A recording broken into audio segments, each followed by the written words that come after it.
Since Mario 64 was the first N64 game, there were a lot of things left to be optimized with the models. Right here I've optimized the Bowser model.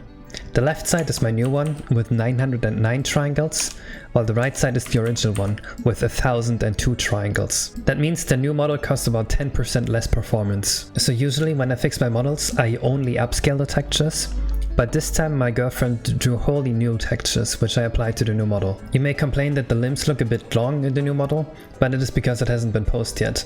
It will look similar to this one once I pose it. The first two big things to fix on every model in Mario 64 is skinning and UV mapping. Look for example at the back of his shell. You can see that along every triangle there is a seam here. The textures don't actually connect and it just looks like a bunch of random triangles. In the new model, of course I fixed that, which makes this whole thing look a lot better. And even worse offender of that is like his knee or even his face. The textures are simply not connected, which is very ugly. So the other thing I've done is skinning. If you look at the original models, for example his leg, right here it's divided into like this one chicken nugget and his foot. What I did in my model, I actually connected them. This is a technique called skinning that was developed later in the N64's life cycle, although it had been possible in Mario 64's engine.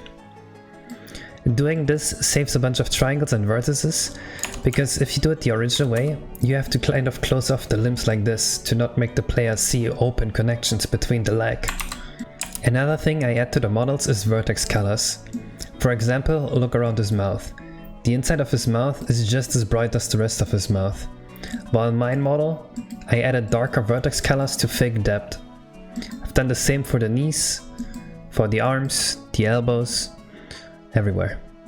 Plus, using vertex colors, you can add hue transitions like this, from yellow to oranges, which gives us even more depth and more texture variety. In the original model, whenever there is a color transition, for example on the shell from white to grey, or these from brown to white, they use the texture for that, which is very unoptimized because you have to load a whole texture just to transition a color.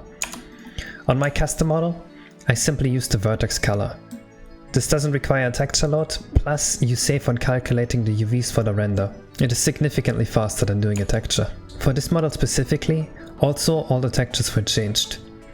Nintendo used RGBA 16 textures, which could be a maximum of 32 by 64.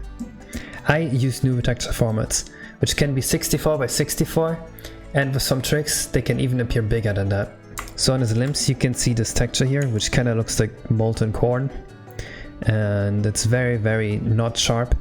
On the new model you can see the scales texture here, that if you look at this point you can see that it's been mirrored, plus it's a 64 by 64 texture that has been colored in using vertex colors. That makes the texture look a lot more detailed. Although I could see an argument that such high resolution textures out of stuff on Mario 64, it is what the N64 allows us to do. Bowser's Tum-Tum is more detailed and has new colors now, which I find to be a bit more satisfying to look at. What I especially like is the shell texture. This old shell texture is very crunchy and I don't really like it, especially with the UV mapping. It's very ugly.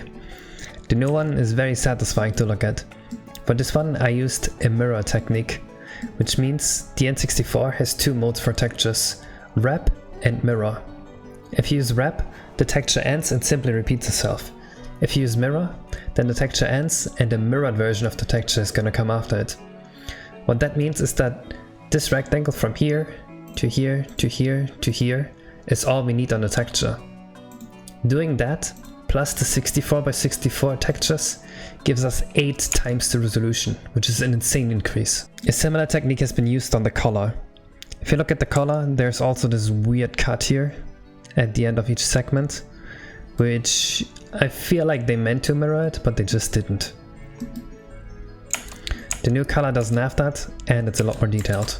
The tongue is also a bit more defined than in the old model, which I think looks good too, and the colors on the snout are different, more in line with the modern Bowser design. I prefer this one. So what do you think? Do you like the new textures? Do you prefer this model over the old one? Let me know in the comments down below. Bye bye.